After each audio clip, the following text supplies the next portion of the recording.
I'm Dr. Vidyadhara S, Head of the Department, Manipal Spine Care Center, Manipal Hospitals, Bangalore.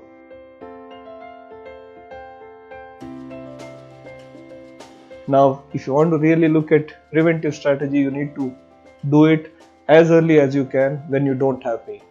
Next thing that you need to understand to strategize a preventive method is trying to see what is the philosophy behind people getting back pain.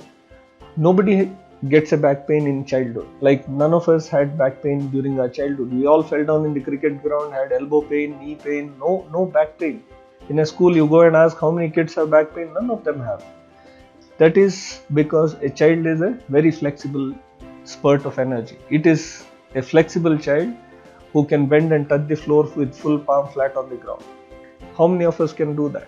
So till +2, we are all like that. But after that, the problem comes because first we get into books, then career, life, husband, wife, no time. Nobody has time for exercise. We don't move our butt from the chair. We are glued to the chair. And eventually, from a flexible child, we become a stiff adult. Although we look more stronger and bulkier, we are more brittle. Like a teacher's chalk. You bend the chalk, it breaks. You pick up a mug of water, you get a catch. You go on a two-wheeler, you get a catch. You go on a rickshaw, you get a catch. We write articles on how bad roads cause back pain, shame on Bangalore, how many potholes are there in Bangalore. I wonder who counts these potholes. Anyways, but we are masters of blaming others, and ultimately it is our problem that we are stiff. That coolie or a construction site worker goes on a bicycle, two-wheeler, on the same road with the same humps and same potholes, has no problem at all. Because he is flexible and we are stiff, we are the masters of blaming others. I am sure you are able to follow what I am saying.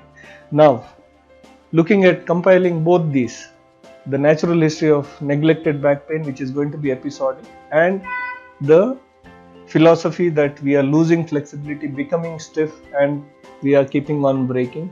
If you combine, you need to do exercise on day-to-day basis so that you don't get this back pain ever in your life. And the most important exercise that is recommended in today's world is yoga. It is proven and stood the test of time. It has been proven by Westerners now more than the Indians, and they believe in yoga, and we are ashamed to go to a yoga class. We don't mind spending $5,000 on a gym membership, but we don't want to go to a yoga class. And not to say not all yoga centers are also good, because there is a lot of commercialization happening in them. But if you traditionally go with the iyengar yoga, I think that is the best.